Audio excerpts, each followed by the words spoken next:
저는 농부는 아니지만 농사를 어떻게 짓는지에 대해서 누군가에게 배우고 들은 바가 있습니다. 농사에 있어서 가장 중요한 원리는 본인이 기대하고 있는 그 열매를 맺기를 원하는 그 씨를 심어야 한다는 것입니다.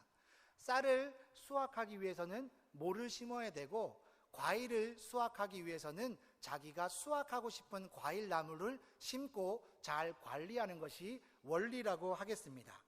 우리나라 속담에도 있지 않습니까? 콩 심은 데 콩 나고 팥 심은 데 팥 난다 라는 말이 있습니다. 그래서 심는 대로 거두는 것은 바로 자연의 원리라고 할 수 있습니다. 그런데 심는 대로 거둔다는 것이 자연의 원리에서만은 끝나지 않는 것 같습니다. 유명한 자기계발서들이나 성공했던 사람들의 이야기를 보게 되면 가장 처음에 등장하는 것이 당신의 생각을 바꿔야 합니다 라는 말을 많이 하게 됩니다.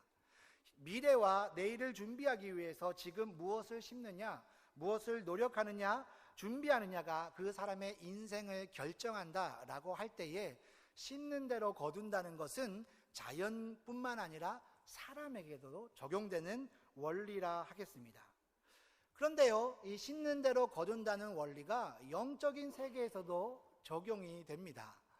우리가 알고 있는 시편 126편 5절 말씀에 보면 눈물로 씨를 뿌리는 자는 기쁨으로 단을 거둘 것이다 라는 말씀이 있습니다.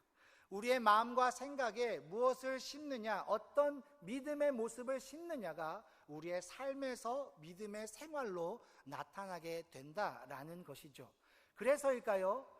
이 마음과 생각이 정말 중요하다는 것을 성경이 곳곳에서 말씀하고 있습니다. 하나님을 섬길 때에도 어떻게 섬기라고요? 내 마음을 다하여서 하나님을 섬겨야 된다라고 말합니다. 또한 잠언에 보면 무릇 지킬 만한 것 중에 내 마음을 지키라, 생명의 근원이 이에서 남이니라 라고 말씀하고 있습니다. 또한 신약 성경에 보면 우리가 기도할 때에 우리의 마음과 생각을 주님께서 지켜주신다라고 말씀합니다. 그렇기 때문에 믿음 생활, 신앙 생활이라는 것은 우리의 마음과 생각을 어떻게 하나님의 원리로 가득 차게 하는가의 싸움인 것 같습니다. 세상의 목소리가 우리의 마음과 생각에 자꾸만 세상의 이야기를 집어넣으려고 할 때에 아닙니다. 우리는 하나님의 생각을, 하나님의 원리를 우리의 생각과 마음에 넣겠습니다 라고 하는 싸움이 바로 신앙생활의 싸움이 아닐까 합니다. 그래서 가장 치열한 전쟁터는 바로 우리의 마음이라 할 수 있습니다. 그렇기에 우리의 마음을 공격하는 세상의 소리가 있습니다. 주의 몸된 교회를 무너뜨리기 위해서 교회에 대해서 세상이 공격하는 소리가 있습니다. 그 중에 첫 번째는 종교다원주의라는 소리입니다. 이 종교다원주의는요, 기독교를 믿든 불교를 믿든 이슬람교를 믿든 아니면 예로부터 우리나라에 점쳐왔던 무교라고 하죠. 무교를 믿든 어떤 종교를 믿든 잘 믿고 열심히 신앙생활하면 구원받을 수 있다라고 말하는 입장이 바로 종교다원주의라고 하겠습니다. 어때요? 그럴듯합니까? 우리 산영교회 성도님들은 수준이 있으셔서 아멘 안 하시고 말씀하시는 것 같습니다. 우리 등산에 좀 비유를 하자면요, 산 정상에 오르기 위해서 어떤 사람들은 체력을 잘 관리해서 절벽을 타고 올라가는 사람들이 있더라고요. 또 대부분의 사람들은 등산로를 따라서 산 정상에 오르는 사람들도 있습니다. 이제 좀 연세가 되셔서 무릎과 다리가 불편하시면 케이블카를 타고 올라갈 수도 있습니다. 그리고 훈련받은 군인 중에 정말 훈련 잘 받은 군인들은 헬기에서 낙하산을 타고 내려올 수도 있겠죠. 산 정상을 올라가기 위해서 여러 가지 방법이 존재하듯이 여러 종교들이 있지만 잘 믿으면 구원이라는 정상에 이를 수 있다라고 말합니다. 얼핏 보면 그럴듯합니다. 또한 이런 입장을 오늘날 세상 사람들이 아주 선호합니다. 전도해 보신 분들 아시죠? 예수님만이 구원입니다. 교회 꼭 나오셔야 합니다 라고 하면 당신이나 믿지 왜 귀찮게 나를 믿게 하냐는 둥, 왜 내가 믿는 불교는 존중해 주지 않느냐는 둥, 왜 당신의 종교를 나에게 강요한다는 둥, 왜 당신만이 맞다라고 말하냐는 둥, 이러한 여러 가지 조롱과 박해와 어려움의 소리를 들을 때가 있습니다. 그렇기 때문에 종교다원주의 입장을 우리가 따르면요, 어쩌면 우리도 신앙생활 되게 편하게 할 수 있어요. 우리는 예수 믿고 구원받는 거고 그냥 열심히 믿으세요 라고 말하니까 별로 다툴 일도 없고 세상 사람들이 조롱할 일도 없고, 그 사람들이 우리를 보고 뭐라 그럽니까? 당신은 다른 사람을 존중해 줄 줄 아는 아주 인격적인 사람입니다 라고 말하면서 우리를 칭찬해 주거든요. 그러니까 우리도 신앙생활 아주 편하게 할 수 있습니다. 근데 그렇게 할 수 없는 이유가 있는 것이죠. 왜 그렇습니까? 만약 음식이라면 그냥 너 좋을 거 먹고 나 좋을 거 먹고 할 수 있습니다. 제가 참고로 라면과 이게 칼국수, 이렇게 면 요리를 좋아합니다. 그래서 저희 신방하시는 이교구 권사님들은 제가 면 요리를 좋아하니까 참고를 하시기 바랍니다. 너무 거창하게 고기 이런 거 하지 않으셔도 저는 라면으로 감사하니까 참고하시기 바랍니다. 저는 면 요리를 좋아하는데 저랑 음식 먹는 사람들이 다 저와 같이 면 요리를 좋아하지는 않겠지요. 다른 거 햄버거를 먹고 싶다고, 한식을 먹고 싶다고 이야기할 때가 있습니다. 그럴 때 어떻게 하면 됩니까? 당신은 당신 먹고 싶은 걸 먹으세요. 저도 저희가 먹고 싶은 것을 먹겠습니다 라고 하면 갈등이 금방 해결이 됩니다. 그런데 음식이라면 그렇게 할 수 있어요. 그런데 만약에 여러분이 10억이라는 재산이 있는데 이 재산을 가지고 주식을 산다든지 부동산을 산다라고 생각해 보십시다. 그러면 살 때 주식이 어떤 가격이냐, 주식이 얼만큼 오르냐, 이것보다 나는 저 회사 대표이사가 인상이 참 마음에 들어. 이 회사의 건설 회사의 이념이 마음에 들어. 그래서 이 회사에 전액을 투자하겠어. 나는 부동산 중에서 여기 경치가 너무 아름다우니까 여기에 무조건 땅을 사겠어 라고 할 사람이 있겠습니까? 반응이 별로 없으신 거 보니까 10억이 너무 작으셔서 그러신가 본데, 만약에 100억이라는 돈이 있다면 그렇게 하시겠습니까? 그렇게 안 하시겠죠. 얼마나 경치가 좋으냐, 이 회사의 이념이 얼마나 좋으냐 보다 더 중요한 것은 땅값이 오르느냐, 주식의 값이 오르느냐라는 사실입니다. 그리고 그것을 확인하기 위해서 확인하고 전문가에 물어보고 또 확인하고 아마 확인해서 주식을 사든지 땅을 사게 될 것입니다. 그런데 지금 우리가 다루는 것은 100억보다 더 가치 있는 영원한 생명입니다. 이 영원한 생명을 다루는 데 있어서 확인하지 않고 어떻게 이야기할 수 있겠습니까? 확신하지 않는데 그냥 당신 좋을 대로 하세요 라고 어떻게 이야기할 수 있겠습니까? 우리가 믿는 성경은 이렇게 말합니다. 다른 이로서는 구원을 받을 수 없다. 천하 인간의 구원을 받을 만한 유일한 이름 예수 그리스도다 라고 말씀합니다. 이 말씀에 그칩니까? 그렇지 않죠. 우리의 삶 속에서, 우리가 교회 생활하는 가운데 이 말씀을 확인시켜 주시는 하나님의 은혜가 있지 않습니까? 오늘 본문에 이스라엘 백성이 그러했습니다. 이스라엘 백성들은 애굽의 노예였어요. 노예라는 것은 이름도 없고 소유도 없고 자유시간도 없고 아무런 미래가 없는 사람입니다. 말만 할 뿐이지 짐승하고 다를 바 없는 게 이집트의 애굽의 노예였습니다. 우리가 창세기에 보면 요셉이 누명을 써서 감옥에 가는 장면이 있지 않습니까? 오늘날 재판이라면 가해자 입장도 들어보고 피의자 입장도 들어보고 판결하는데 요셉 입장을 물어보지 않아요. 그냥 가둬버리는 거죠. 왜요? 그가 노예였기 때문에 그렇습니다. 노예는 그런 권한도 없어요. 그 이집트가, 애굽이 또 이 이스라엘 백성을 잘 대해줬는가? 그것도 아니지 않습니까? 사내 아이 낳으면 다 강물에 던져 죽여버려라. 그런 주인이었습니다. 그 이스라엘 백성에게 무슨 소망이 있겠습니까? 하지만 하나님은 이스라엘 백성에게 소망을 품으셨거든요. 그래서 10가지 기적이라는 놀라운 방법으로 이스라엘 백성을 구원하셨어요. 홍해 앞에 있던 이스라엘 백성에게 홍해를 가르고 그들을 두렵게 하던 세계 최강의 군대, 애국 군대를 물에 수장시키심으로 이스라엘 백성이 자유민이 되게 하셨습니다. 구원받게 하신 것이죠. 거기에서 끝났습니까? 애굽에 탈출할 때 음식을 싸왔어요. 하지만 중간에 다 떨어진 것이죠. 배고픕니다. 하나님께서 하늘에서 만나를 내려주심으로 양식을 주셨습니다. 목이 마릅니다. 반석에서 물이 나오기도 하고요. 물샘 12이 있는 엘림으로 인도하게 하셔서 갈증을 해결하게 하셨어요. 만나만 먹으니까 영양분이 부족했나 봐요. 하나님 고기 주세요, 고기 주세요. 예, 고기도 주십니다. 햇빛이 너무 뜨거워요. 구름 기둥 주십니다. 밤이 너무 추워요. 불 기둥 주십니다. 광야의 모든 순간순간마다 이스라엘 백성은 하나님이 인도하시는 은혜가 그들과 함께하고 있다는 것을 분명히 보았습니다. 애굽에서 어떻게 구원하였는지, 광야에서 어떻게 인도하였는지 이스라엘 백성은 분명히 보았습니다. 그래서 오늘 본문에서도 너희가 보았지 않느냐라고 말씀하고 있는 것이죠. 오늘날 교회는 어떻습니까? 우리를 구원하시기 위해 하나님께서 지불하셔야 될 대가가 무엇이었는지는 너무나 잘 알고 있지 않습니까? 우리는 본질상 진노의 자녀였다라고 성경이 말합니다. 우리 앞에는 영원한 죽음이 있고 우리는 지옥에서 영원히 고통받을 수 없는 아무런 희망이 없는 백성이었습니다. 하지만 하나님의 사랑이 예수 그리스도를 보내심으로 우리에게 영원한 소망을 주셨어요.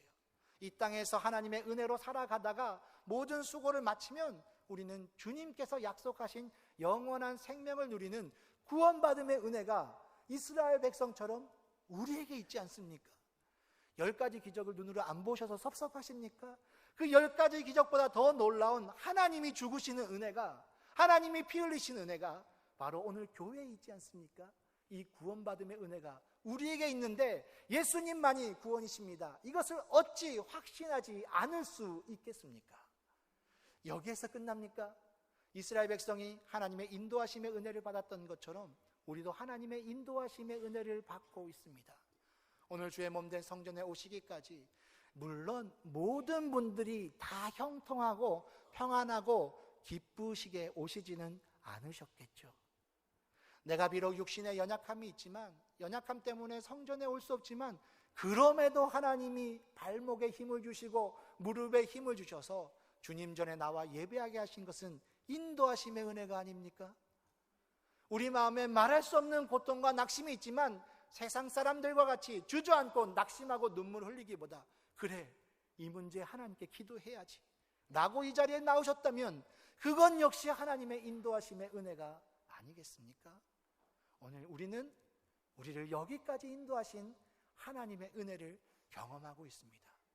우리를 구원하신 하나님의 은혜, 우리를 인도하신 하나님의 은혜가, 성경에 기록됐던 그 은혜가 바로 지금 우리가 경험하는 은혜이라면 성경에 기록된 대로 예수님만이 구원이십니다라는 그 진리의 말씀은 바로 오늘의 진리의 말씀입니다. 그렇기에 취향대로 믿으세요, 아무거나 믿고 구원받으세요, 아닙니다. 예수님만이 구원이십니다 라고 우리는 마음과 생각에 새기고 우리의 삶으로 나타낼 수밖에 없는 것입니다. 두 번째로 세상이 말하는 소리는요, 개인주의라는 소리입니다. 개인주의는 쉽게 말하면 내가 최고야 라는 소리입니다. 내가 중요하기 때문에 사람들은 더 이상 교회라는 공동체가 별로 그렇게 중요하지 않게 되어버렸습니다. 나만 잘 믿으면 되지 뭐, 나만 성경 열심히 읽으면 되지 뭐, 예배 드리고 싶으면 TV나 인터넷, 핸드폰을 보면 유명한 목사님 설교 들으면서 예배 드리고, 마음에 감동이 되면 그 밑에 있는 계좌번호로 헌금 보내면 뭐 예배 드린 거지 뭐 라고 생각합니다. 근데 오늘 본문에서요, 이스라엘 백성에게 하나님께서 말씀하신 말씀은 이렇습니다. 너희는 모든 민족 중에서 내 소유가 되겠고 라고 말씀합니다. 여기에서 하나님께서 말씀하신 내 소유라는 말은 오늘 저희가 읽었던 성경에서는 소유라고 번역되어 있지만 다른 한글 성경을 보면 내 보물이라고 번역되어 있습니다. 소유보다 보물이 조금 더 듣기 좋으시죠? 소유는 가지고 있는 여러 가지 것 중에 하나일 수 있지만 하나님께서 우리를 소유하셨다라고 할 때는 우리를 보물로, 가장 아끼고 돌보고 소중하게 여기는 보물로 삼으시겠다라는 말씀입니다. 그런데 이 하나님의 소유, 하나님의 보물이 되려면 조건이 있습니다. 그 조건이 무엇이냐면요, 하나님의 말씀을 잘 듣고 그 언약을 지켜야 한다라는 조건이에요. 그래서 이스라엘 백성이 하나님의 소유가 되고 싶은 거예요. 그래서 하나님, 그러면 우리가 하나님의 어떤 말씀을 들어야 됩니까? 어떤 언약을 지켜야 됩니까? 라고 궁금하겠죠. 그래서 하나님이 출애굽기 19장 다음에 있는 20장에서 10계명을 설명해 주십니다. 내가 너에게 원하는 거 10계명이야. 이거 잘 들으면, 잘 지키면 너희는 내 백성이 된다, 내 보물이 된다 라고 말씀해 주셨어요. 그래서 출애굽기 24장에 이스라엘 백성이 다 모여서 잔치를 벌입니다. 소를 잡아서 피를 뿌리면서 이것은 하나님과 우리의 언약의 피입니다. 이 풀을 뿌림으로 우리는 하나님의 백성이 되고 하나님의 소유가 되고 하나님은 우리의 하나님이 되셨습니다. 이스라엘 백성들이 아멘, 우리가 하나님의 모든 말씀을 따르겠습니다 라고 소리 지릅니다. 그래서 하나님이 너무 기쁘셔서 이스라엘의 70장로들과 함께 먹고 마셨다라고 성경 출애굽기 24장에 기록되어 있습니다. 얼마나 놀라운 은혜의 자리입니까? 그런데 안타깝게도 그 이후의 성경의 모든 내용은 이스라엘 백성이 이 하나님의 약속을 지키는데 실패하였다라고 말하고 있습니다. 이렇게 기쁨 가운데 하나님이 주신 놀라운 축복을 이스라엘 백성들이 과감하게 포기해버리더라. 아니, 하나님 말고 다른 사람을 주인으로 모시고 싶어요 라고 말하기 시작했습니다. 너무나 안타까우셨던 하나님께서 선지자들을 보내시고 주의 종들을 보내셔서 말씀하시는 거죠. 돌아오라, 돌아오라. 기억하라, 기억하라. 제발 내게로 돌아오라 라고 말씀하시는데 이스라엘 백성들은 이 말씀을 듣지 않았습니다. 그래서 어떤 일이 일어났습니까? 예레미야 3장에 보면 하나님이 그래, 너희가 원하는 그 주인 찾아가라. 너희가 떠날 수 있도록 내가 너희에게 이혼서를 써주겠다 라고 말씀하십니다. 하나님의 마음이 찢어지는 것이죠. 이스라엘 백성들은 그 이혼서 가지고 새로운 주인을 찾아갔습니다. 바벨론이라는 주인, 메대와 바사라는 주인, 물질이라는 주인을 찾아갔지만 그 주인들은 이스라엘 백성들을 빼앗고 학대하고 착취하고 괴롭히기만 했을 뿐 그들에게 만족을 주지 못했습니다. 이제 하나님의 백성은 이 세상 가운데 조롱거리가 되고 만신창이가 되어버렸을 그때에 하나님의 뜨거운 사랑이 다시 움직이기 시작합니다. 그래서 예레미야 31장 31절에 이렇게 말씀하시는 것이죠. 보라, 날이 이르리니 내가 유다 집과 이스라엘 집에 새 언약을 세우겠다. 이 새 언약은 언제 성취가 됩니까? 주 예수께서 잡히시기 전날 밤에 이스라엘 12지파를 대신하는 새로운 이스라엘 12명의 제자들과 함께 만찬을 나누시면서 잔을 드시고 이렇게 말씀하셨습니다. 이 잔은 내 피로 세우는 새 언약이다. 그리고 그 다음날 예수님은 그 말씀하신 대로 그 몸에 있는 모든 피를 우리를 위해 다 쏟으셨습니다. 그래서요, 우리가 하나님의 소유가 다시 될 수 있었던 것입니다. 그렇다면 오늘날 교회는 어떤 곳입니까? 오늘날 이 교회가 세워지기까지 예수 그리스도의 피값이 없었더라면 어떻게 교회가 세워질 수 있었으며, 예수 그리스도의 피값이 없었더라면 어떻게 우리가 예배를 드릴 수 있겠으며, 예수 그리스도의 피값이 없었더라면 어떻게 우리가 서로 사랑할 수 있겠습니까? 하나님께서 예수님의 피값으로 세우신 하나님의 소유된, 하나님께서 보물처럼 아끼시는 것이 바로 저와 여러분입니다. 그런데 하나님께서 이 보물을 지칭하실 때에 너는 내 보물이다 라고 말씀하지 않으셨다는 것을 기억해야 됩니다. 모세에게도 뭐라고 말씀하십니까? 이스라엘 자손에게 가서 말해라. 자손이라고 되어 있지만 정확하게 번역하면 자손들에게, 레위기 19장에도 이스라엘의 온 회중들에게 하나님께서 부르실 때에 너는 이렇게 부르신 게 아니라 너희는 이라고 부르셨다는 거예요. 신약 성경 베드로전서 2장 9절에도 뭐라고 말합니까? 너희는 택하신 족속이요 왕같은 제사장이요 거룩한 나라요 그의 소유된 백성이니 라고 말씀하고 있습니다. 우리말과 다르게 헬라어는요 특징이 있습니다. 어떤 특징이냐면 동사에 인칭이 들어갑니다. 그러니까 우리는 나는 먹는다, 너는 먹는다, 우리는 먹는다, 먹는다라는 동사가 다 똑같지 않습니까? 그래서 앞에다가 나, 너, 우리라는 말을 넣어줘야 되는데 헬라어는 동사가 인칭마다 다 달라요. 그래서 동사만 보면 여기가 내가 먹는 건지 너가 먹는 건지 우리가 먹는 건지 알 수 있습니다. 동사만 보면 알 수 있어요. 그러니까 성경을 기록할 때 앞에 있는 주어를 쓸까요? 안 쓸까요? 안 씁니다. 동사만 보면 다 아니까요. 그런데 간혹 성경을 읽어보면 주어가 있는, 동사에서 주어를 알 수 있는데 주어가 기록되어 있는 성경 본문이 있습니다. 그럼 왜 그럴까요? 그것은 이 주어를 엄청나게 강조하기 위해서입니다. 그런데 베드로전서 2장 9절은요, 그 첫 시작이 휘메이스, 너희들아, 너희는 이라고 아주 주어가 빵 등장하고 있습니다. 그러니까 베드로전서 2장 9절을 그 쓴 사람의 마음으로 다시 읽는다면 너희는 택하신 족속이야. 혹시 잊어버리고 있니? 너희는 왕같은 제사장이야. 너희는 거룩한 나라야. 너희는 하나님의 소유된 백성이야. 다 잊어버리면 안 된다. 너희는 바로 그런 존재야. 오늘 출애굽기 19장은 너희는 내 보물이야 라고 말씀하시는 하나님의 마음이 성경에 담겨 있는 것이죠. 하나님은 우리 각자를 사랑하십니다. 하지만 하나님의 큰 역사는 너희를 통해서 이루어 가신다는 것이죠. 이것은 예수님의 원리이기도 합니다. 사실 그룹 과외보다 1:1 과외가 더 효과가 좋은 줄 아시죠? 예수님께서 제자를 이렇게 훈련시키실 수도 있었거든요. 베드로 너 와, 6개월 동안 집중 훈련 빡 시키고 자 됐어, 다음 요한 너, 이렇게 1:1로 훈련시키실 수도 있었습니다. 근데 예수님은 그렇게 안 하셨어요.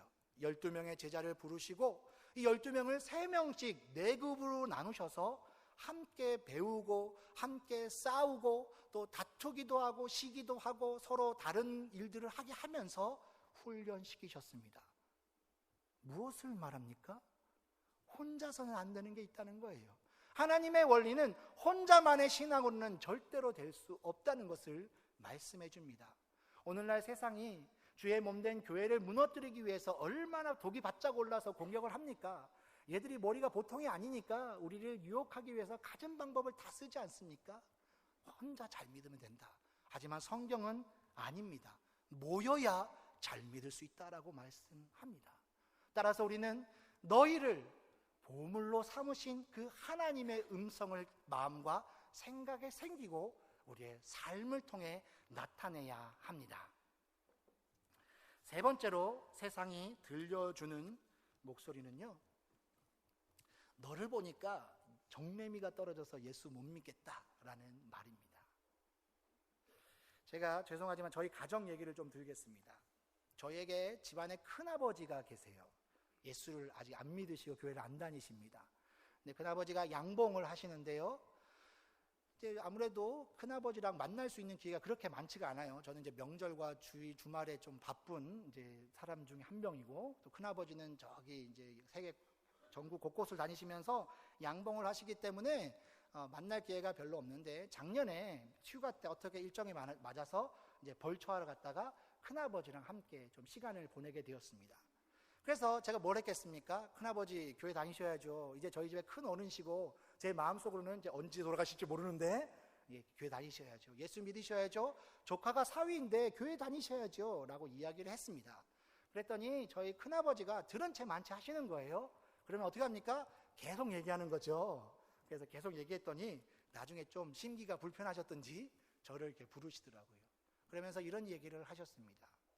자기가 양봉을 하면서 전국 각국에서 이제 꿀을 따는데 어떤 때는 꿀이 없어서 설탕으로 할 때가 있다. 그래서 나는 꿀을 팔 때 솔직하게 100% 자연산 꿀이다 이야기하지 않는다고 합니다. 근데 같이 이 양봉하시는 분 중에서 교회 다니시는 분이 있는데 그분들이 100% 자연산 꿀이라고 판다는 거예요. 그러니까 저희 큰아버지 말씀은 이런 말씀이죠. 나는 교회는 안 다니지만 정직하게 살아간다. 그러니까 나는 그렇게 살아갈 테니까 다시는 교회 가라고 건면하지 마라 라고 이야기를 하셨습니다. 이 이야기를 들으니까 제가 참 뭐라 더 이야기하기가 어려워졌습니다. 오늘날 많은 사람들이 교회에 대해서 이제 많이 힘들어하고 오기 힘든 이유 중에 하나가 무엇입니까? 교회 다니는 분들이 온전하지 않은 것이죠. 거룩한 하나님 백성답게 살아가지 못하는 겁니다. 그래서 이것이 장애가 되어서 오히려 교회에 오는 것을 막기도 하고, 교회에 오는 분들도 쉽게 마음에 상처를 입고 교회를 떠나가기도 한다는 사실입니다. 그런데 오늘 본문에 보면요, 하나님께서 이스라엘 백성을 부르시면서 어떤 말씀을 하시냐면, 내가 너희를 제사장 나라가 되게 하겠다라고 말씀하셨습니다. 이 제사장 나라는요, 이스라엘 백성이 하나님을 잘 섬기고 또 많은 사람들을 사랑함으로 이 주변에 있는 사람들이 이스라엘 백성을 통해서 하나님께로 나오게 하는 게 제사장 나라입니다. 하나님께서 이스라엘 백성에게 제사장 나라라는 사명을 주셨는데, 이스라엘 백성들이 원한 것은 제사장 나라라는 사명이 아니라 제국주의라는 욕심이었습니다. 제국주의는 남의 나라를 점령하고 땅을 빼앗고 물질도 빼앗고 그 사람들도 부리고, 우리는 어차피 천국 가니까, 하나님 선택받은 백성이니까 천국 갈 거고, 하나님은 너희를 지옥의 불쏘시개로 만들려고 만드셨으니까 우리는 너희를 마음껏 착취할 거고, 니네가 굶어 죽든 고통받든 그것 때문에 하나님을 원망하든 내가 알 바 아니야. 이게 제국주의거든요. 그런데 이스라엘 백성이 바로 이런 생각을 가지고 있었습니다. 그들은 하나님의 선택받았다는 그 사실 때문에 주변의 사람들에게 복음을 전하기보다 내가 선택받았다, 나는 하나님의 백성이다, 그 사실에 만족하여 자기들끼리만의 유익으로 살았다라고 성경이 말하고 있습니다. 이스라엘 백성의 얘기니까 우리랑은 상관없는 얘기 같은가요?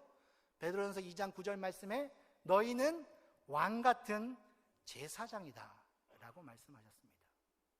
이 이스라엘 백성이 실패했던 이 사명은 오늘날 새로운 이스라엘인 교회에 주어졌습니다. 저와 여러분은 우리가 구원받은 것에 만족하며 살아가기 위해 만들어진 게 아닙니다. 그것을 위해서 하나님이 우리를 구원하시고 우리를 인도하시고 예수님께서 피 흘리신 게 아니라고 성경은 분명히 말하고 있습니다. 읽진 않았지만 베드로전서 2장 9절 말씀 하반절에 너희를 이렇게 한 이유는 너희를 어두운 데서 불러내어 그의 기이한 빛에 들어가게 하신 자, 즉 하나님의 아름다운 덕을 선포하게 하려고 하나님께서 이렇게 행하셨다라고 말씀하고 있습니다. 이 제사장의 사명은 우리가 회피할 수 있는 것, 양보할 수 있는 것, 몇몇 목사님들과 장로님들에게만 맡기고 선교사님들에게 맡기고 전도대에게 맡기고 끝인 그런 삶이 아닙니다. 그런데 우리에게 이 제사장이라는 사명이 어떻게 다가옵니까? 의무감으로 다가온다는 게 문제예요. 의무감으로. 이 사명을 감당하기 위해 세상에 나갔더니 사람들이 우리를 조롱하기 시작합니다. 미쳤다고 이야기합니다. 눈으로 막 째려보고 뭐 이렇게 하기 시작합니다. 그러면 우리 마음속에 어떤 마음이 듭니까? 아, 내가 이렇게까지 해야 되나? 내가 이런 대우를 받으면서 예수를 믿어야 되나? 라는 마음이 들지 않습니까? 예수님께서는 우리를 위해서 전부를 주셨는데 그 받은 은혜에 감사한다라고 우리는 이야기하지만 사실 우리는 우리의 사소한, 물론 사소한 거 절대 아닙니다. 자존심 하나 내려놓는 거 어려워서 그렇게 살아가고 있지는 않습니까? 영국이 사랑하는 귀족이자 영국의 온 국민이 사랑하는 스포츠 스타, 그리고 영국의 명문 캠브리지 대학을 졸업했던 C.T. 스터드라는 선교사님이 계십니다. 그는 귀족 출신이에요. 당시에 가장 유명한 크리켓 선수였습니다. 오늘날 우리로 치자면 지금 뭐 강정호 선수, 추신 선수 정도 되는 온 국민이 사랑하는 선수예요. 그리고 그는 명문대 출신입니다. 그런 그가 예수님을 만남으로 그의 일생을 중국 선교사를 위해 헌신했습니다. 선교하는 동안 병을 얻게 되었어요. 늙은 노구의 몸을 이끌고 병을 치료하러 영국에 돌아왔을 때 그는 하나의 포스터를 보게 됩니다. 아프리카에도 주님이 필요합니다. 그 한마디가 C.T. 스터드의 마음을 움직였습니다. 그래서 그는 병든 노구의 몸을 이끌고 아프리카에 가서 그곳에서 죽었습니다. C.T. 스터드 그렇게 유명하게 많은 사람들이 기억하는 선교사는 아닙니다. 근데 이후에 이 선교사님의 일기에서 이런 구절이 발견이 되었습니다. 만약 하나님이 살아계시고 그 하나님께서 그 아들 예수 그리스도를 우리를 위해 주셨다면 내가 그분께 드리는 그 어떤 헌신도 결코 값지다고 할 수 없다. 그것이 바로 그 선교사님의 믿음이었습니다. 그런데 오늘 우리는 어떠합니까? 예수님을 위해 손해보는 것, 예수님을 위해 피곤한 것, 예수님을 위해 자존심 내놓는 것 어려워하지 않습니까? 사실 하나님께서 우리에게 이 사명 주신 것은요, 내가 너에게 준 이 은혜를 기억하면서 감사함으로, 즐거움으로, 기쁨으로 감당하라고. 사실 하나님은 우리가 제사장 나라의 사명을 감당하면서 기뻐하는 것을 너무 기대하시고 우리가 신나게 그 일을 하는 것을 기대하셔서 이런 말씀을 주셨는데, 오늘 우리는 하나님 부담돼요, 하나님 하기 싫어요, 이렇게까지 하면서 예수 믿어야 됩니까? 어차피 나는 구원받았잖아요 라는 마음으로 살고 있지는 않느냐는 사실입니다.